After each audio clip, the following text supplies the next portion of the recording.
Chapter 87, The Grand Armada. The long and narrow peninsula of Malacca, extending southeastward from the territories of Burma, forms the most southerly point of all Asia. In a continuous line from that peninsula stretch the long islands of Sumatra, Java, Bali, and Timor, which, with many others, form a vast mole or rampart lengthwise connecting Asia with Australia and dividing the long, unbroken Indian Ocean from the thickly studded Oriental archipelagos. This rampart is pierced by several sally ports for the convenience of ships and whales, conspicuous among which are the Straits of Sunda and Malacca. By the Straits of Sunda chiefly, vessels bound to China from the west emerge into the China Seas. These narrow Straits of Sunda divide Sumatra from Java, and, standing midway in the vast rampart of the islands, buttressed by that bold green promontory known to seamen as Java Head, they are not little correspond to the central gateway opening into some vast walled empire. And considering the inexhaustible wealth of spices and silks and jewels and gold and ivory with which the thousands islands of that oriental sea are enriched, it seems significant provision of nature that such treasures, by the very formation of the land, should at least bear the appearance, however ineffectual, of being guarded from the all-grasping Western world. The shores of the Straits of Sunda are unsupplied with those domineering fortresses which guard the entrances to the Mediterranean, the Baltic, and the Propontis. Unlike the Danes, these Orientals do not demand the obsequious homage of lowered topsails from the endless procession of ships before the wind, which for centuries past, by night and by day, have passed between the islands of Sumatra and Java, freighted with the costliest cargoes of the East. But while they freely waive a ceremonial like this, they do by no means renounce their claim to more solid tribute. Time out of mind, the piratical proas of the Malays, lurking among the low-shaded coves and islands of Sumatra, have sallied out upon the vessels sailing through the straits, fiercely demanding tribute at the point of their spears. Though by the repeated bloody chastisements they have received at the hands of European cruisers, the audacity of these corsairs has of late been somewhat repressed. Yet, even at the present day, we occasionally hear of English and American vessels which, in those waters, have been remorselessly boarded and pillaged. With a fair, fresh wind, the Pequod was now drawing nigh to these straits, Ahab purposing to pass through them into the Javan Sea, and thence cruising northwards over waters known to be frequented here and there by the sperm whale, sweep inshore by the Philippine Islands, and gain the far coast of Japan, in time for the great whaling season there. By these means, the circumnavigating Pequod would sweep almost all known sperm whale cruising grounds of the world, previous to descending upon the line in the Pacific, where Ahab, though everywhere else foiled in his pursuit, firmly counted upon giving battle to Moby Dick, in the sea he was most known to frequent, and at a season when he might be most reasonably be presumed to be haunting it. But how now? In this zoned quest does Ahab touch no land? Does his crew drink air? Surely he will stop for water. Nay, for a long time now the circus-running sun has faced within his fiery ring, and needs no sustenance but what's in himself. So Ahab. Mark this, too, in the whaler. While other hulls are loaded down with alien stuff to be transferred to foreign wharves, the world-wandering whale ship carries no cargo but herself and crew, their weapons and their wants. She has a whole lake's contents bottled in her ample hold. She is ballasted with utilities, not altogether with unusable pig leg and kentlage. She carries years' water in her, clear, old, prime Nantucket water, which, when 3 years afloat, the Nantucketer in the Pacific prefers to drink before the brackish fluid but yesterday rafted off in casks from the Peruvian or Indian streams. Hence it is that, while other ships may have gone to China from New York and back again, touching at a score of ports, the whale ship, in all that interval, may not have sighted one grain of soil, her crew having seen no man but floating seamen like themselves, so that did you carry them the news that another flood had come, they would only answer, "Well, boys, here's the ark." Now, as many sperm whales had been captured off the western coast of Java and the near vicinity of the Straits of Sunda, Indeed, as most of the ground roundabout was generally recognized by the fishermen as an excellent spot for cruising. Therefore, as the Pequod gained more and more upon Java Head, the lookouts were repeatedly hailed and admonished to keep wide awake. But though the green, palmy cliffs of the land soon loomed on the starboard bow, and with the delighted nostrils the fresh cinnamon was sniffed in the air, yet not a single jet was descried. Almost renouncing all thought of falling in with any game hereabouts, the ship had well nigh entered the straits, when the customary cheering cry was heard from aloft, and ere long a spectacle of singular magnificence saluted us. But here it be premised that, owing to the unwearied activity with which of late they have been hunted all over 4 oceans, the sperm whales, instead of almost invariably sailing in small detached companies, as in former times, are now frequently met with in extensive herds, sometimes embracing so great a multitude that it would almost seem as if numerous nations of them had been sworn solemn league and covenant for mutual assistance and protection. To this aggregation of the sperm whale into such immense caravans may be imputed the circumstances that even in the best cruising grounds you may now sometimes sail for weeks and months together without being greeted by a single spout, and then be suddenly saluted by what sometimes seemed thousands on thousands. Brought on both bows at the distance of some 2 or 3 miles, and forming a great semicircle embracing one half of the level horizon, a continuous chain of whale jets were up-playing and sparkling in the noonday air. Unlike the straight perpendicular twin jets of the right whale, which, dividing at the top, fall over in 2 branches like the cleft drooping boughs of a willow, the single forward slanting spout of the sperm whale presents a thick curled bush of white mist, continually rising and falling away to the leeward. Seen from the Pequod's deck, then, as she would rise on a hill of the sea, the host of vapory spouts individually curling up into the air, and beheld through a blending atmosphere of bluish haze, showed like 1,000 cheerful chimneys to some dense metropolis, described of a balmy autumnal morning by some horseman on a height.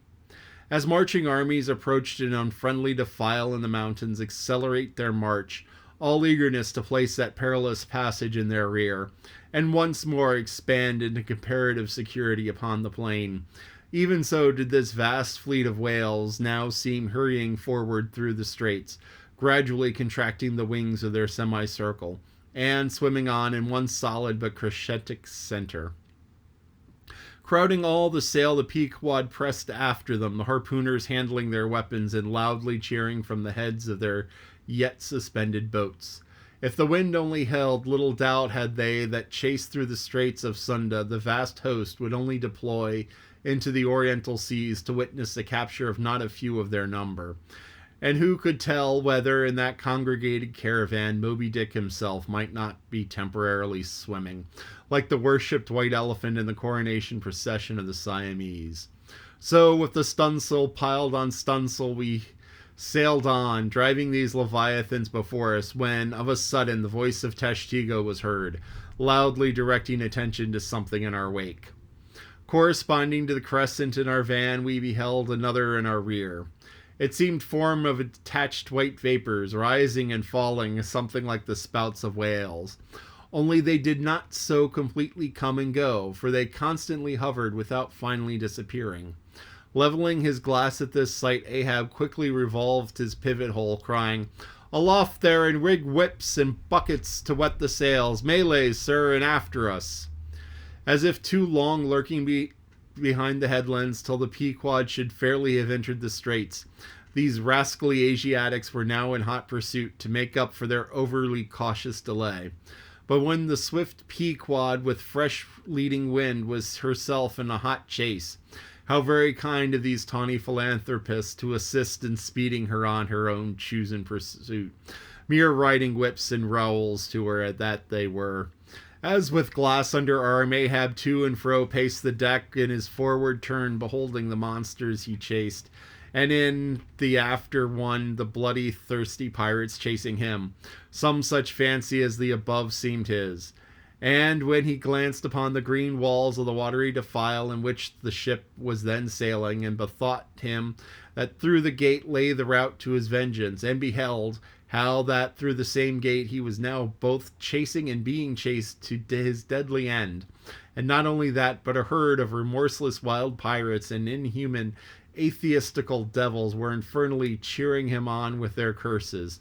When all these conceits had passed through his brain, Ahab's brow was left gaunt and ribbed, like a black sand beach after some stormy tide has been gnawing at it, without being able to drag the firm thing from its place. But thoughts like these troubled very few of the reckless crew, and when, after steadily dropping the pirates astern, the Pequod at last shot by the vivid green cockatoo point on the Sumatra side, emerging at last upon the broad waters beyond, then the harpooners seemed to grieve that the swift whales had been gaining upon the ship, than to rejoice that the ship had so victoriously gained upon the Malays. But still driving on in the wake of the whales, at length they seemed abating their speed. Gradually the ship neared them, and the wind now dying away, word was passed to spring the boats.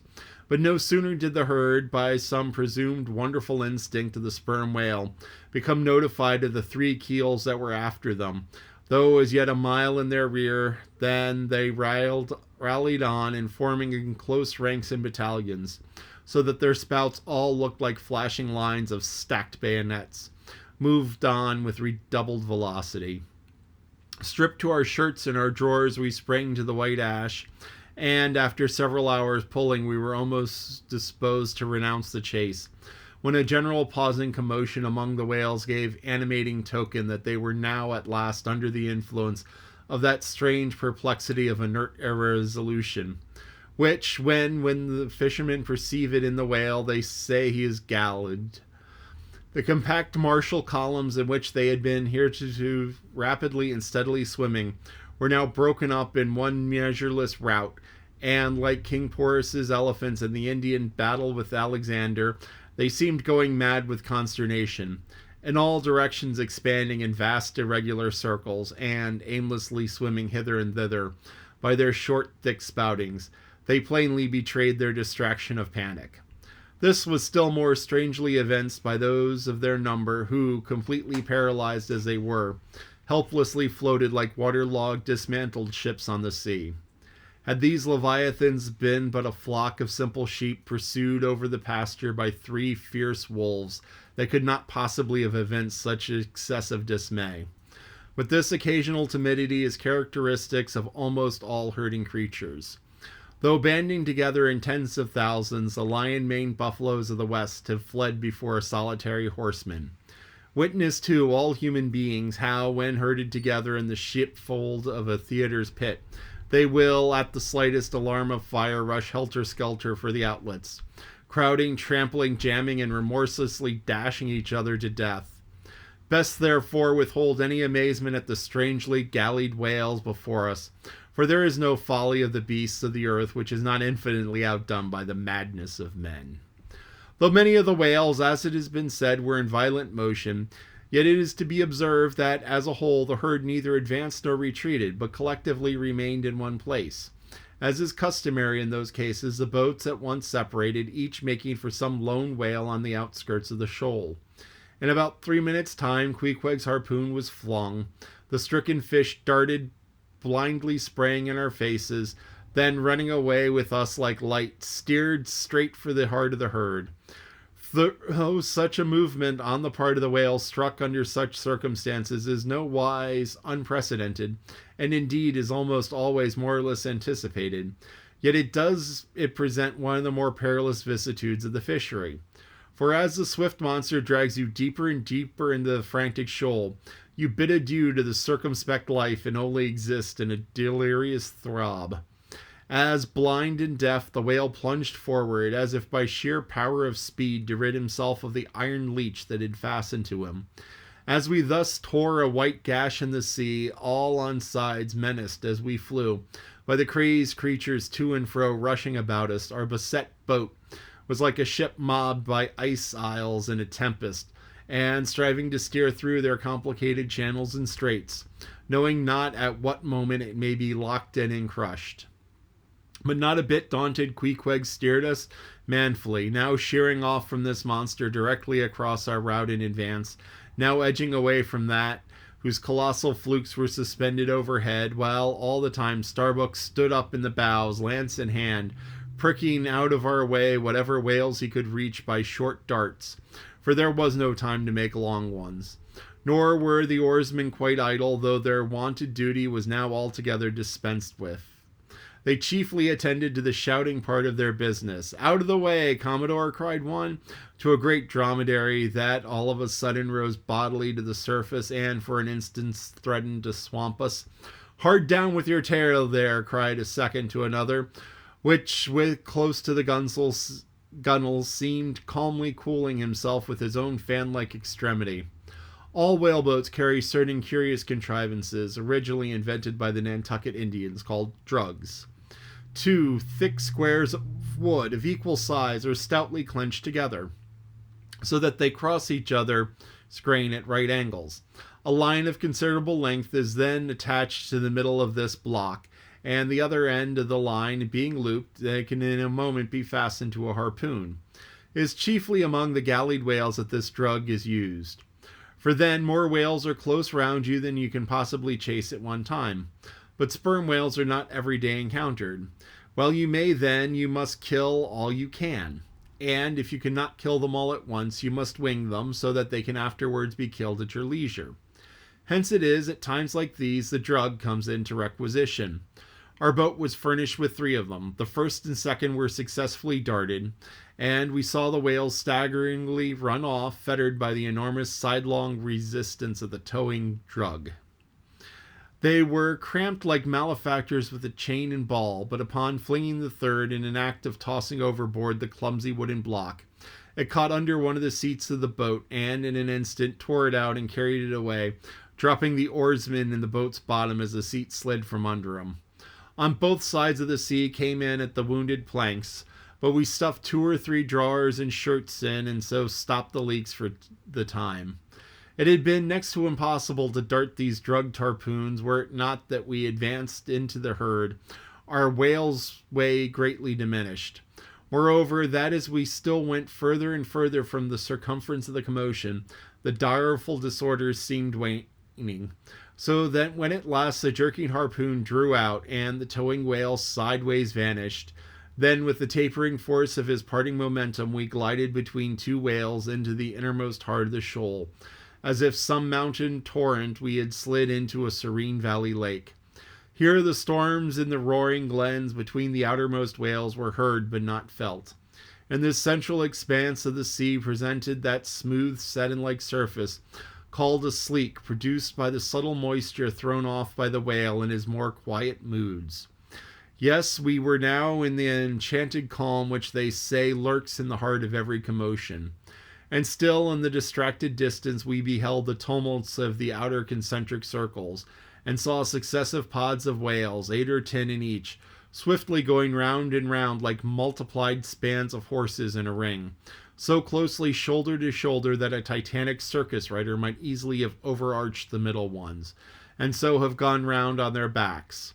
Owing to the density of the crowd of reposing whales, and more intimately surrounded by the embayed axis of the herd, no possible chance of escape was at present afforded us. We must watch for a breach in the living wall that hemmed us in, the wall that had only admitted us in order to shut us up. Keeping at the center of the lake, we were occasionally visited by small tame cows and calves, the women and children of this routed host. Now, inclusive of the occasional wide intervals between the revolving outer circles, and inclusive of the spaces between the various pods in any one of those circles, the entire area at this juncture, embraced by the whole multitude, must have contained at least 2 or 3 square miles. At any rate, though indeed such a test at such a time might be deceptive, spoutings might be discovered from our low bow that seemed playing up almost from the rim of the horizon. I mention this circumstance because, as if the cows and calves had been purposefully locked up in this innermost fold, as if the wide extent of the herd had hitherto prevented them from learning the precise cause of our stopping, or perhaps being so young, unsophisticated, and every way innocent and inexperienced, however it may have been. These smaller whales, now and then visiting our becalmed boat from the margin of the lake, evinced a wondrous fearlessness and confidence, or else still becharmed panic which was impossible not to marvel at. Like household dogs, they came snuffling round us right up to our gunwales and touching them, till it seemed that some spell had suddenly domesticated them. Queequeg patted their foreheads, Starbuck scratched their backs with his lance, but fearful of the consequences, for the time refrained from darting it. But from beneath this wondrous world upon the surface, another and still stranger world met our eyes as we gazed over the side. For, suspended in those watery vaults, floated the forms of the nursing mothers and whales, and those that by their enormous girth seemed shortly to become mothers. The lake, as I have hinted, was to a considerable depth exceedingly transparent, and as human infants while suckling will calmly and fixedly gaze away from the breast, as if leading two different lives at the time, and while drawing a mortal nourishment, be still spiritually feasting upon some unearthly reminiscent, even so did the young of these whales seem looking up toward us, but not at us, as if we were but a bit of gulfweed in their newborn sight. Floating on their sides, the mothers also seemed quietly eyeing us. One of these little infants, that from a certain queer token seemed hardly a day old, might have measured some 14 feet in length and some 6 feet in girth.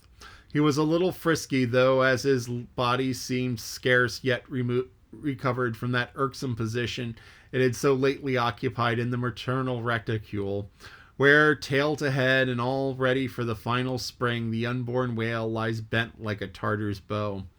The delicate side fins and palms of his flukes still freshly retained the plaited, crumpled appearance of a baby's ears newly arrived from the foreign parts. "Line, line!" cried Queequeg, looking over the gunwale. Him fast, who line him, who struck, 2 whale, 1 big, 1 little." "What ails ye, man?" cried Starbuck.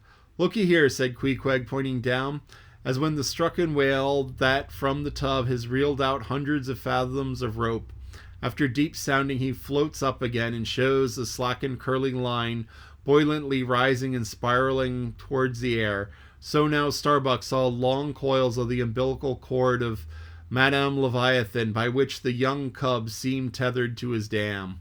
Not seldom in the rapid vicissitudes of the chase, this natural line, with the maternal end loose, becomes entangled with the hempen one, so that the cub is thereby trapped.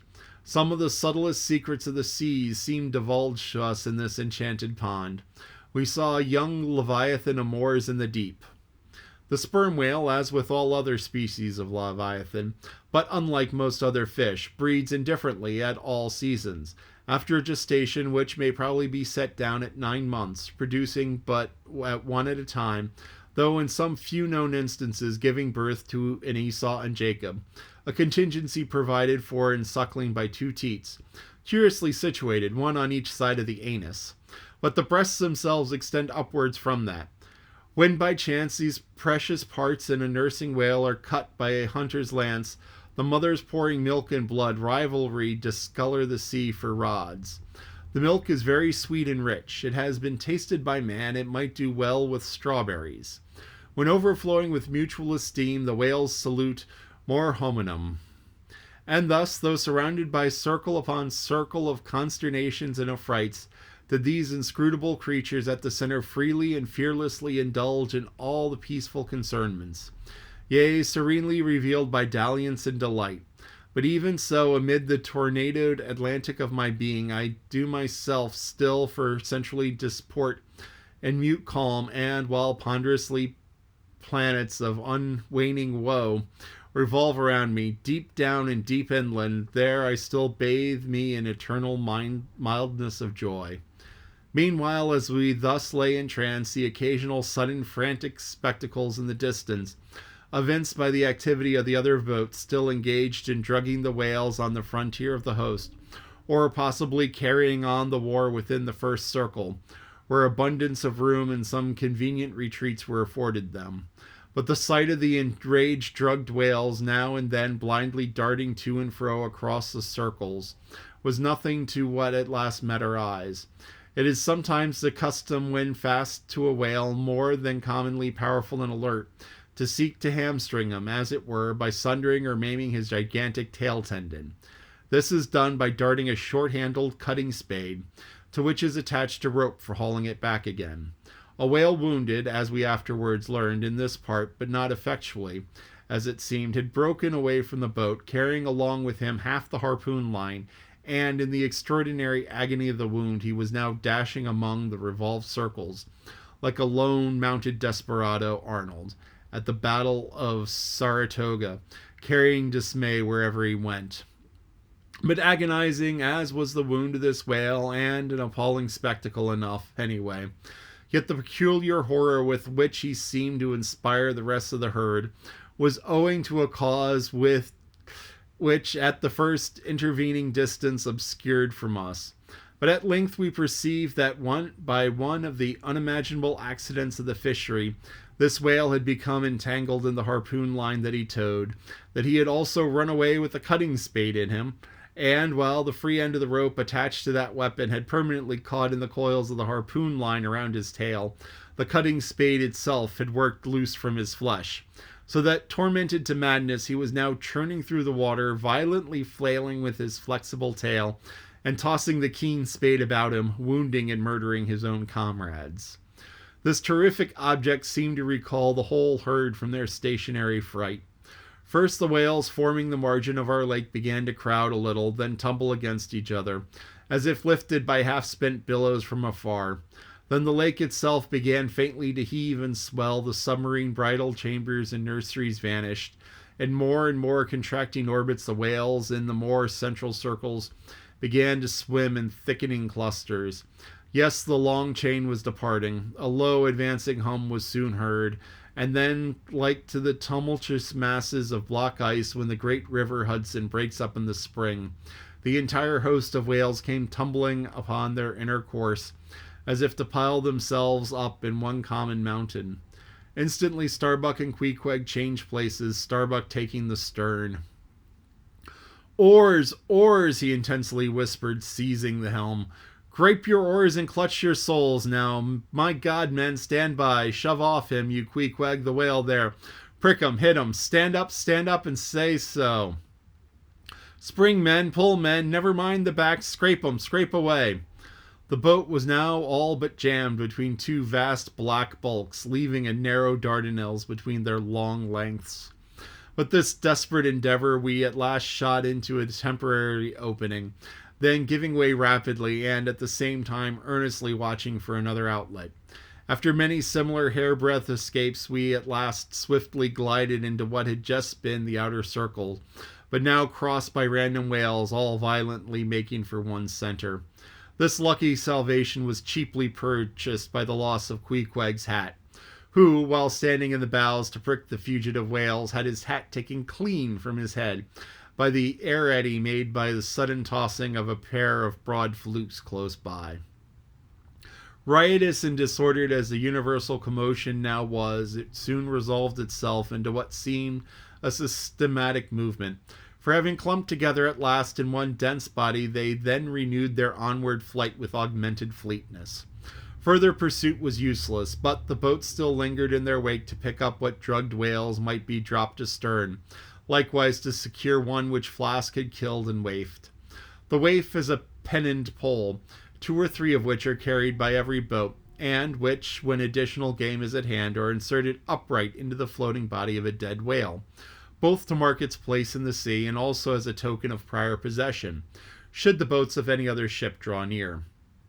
The result of this lowering was somewhat illustrative of the sagacious saying of the fishery, "The more whales, the less fish." Of all the drugged whales, only one was captured. The rest contrived to escape for a time, but only to be taken, as will hereafter be seen, by some other craft than the Pequod. This is the end of chapter 87. This was a long one, and a lot of stuff happened. So they talked about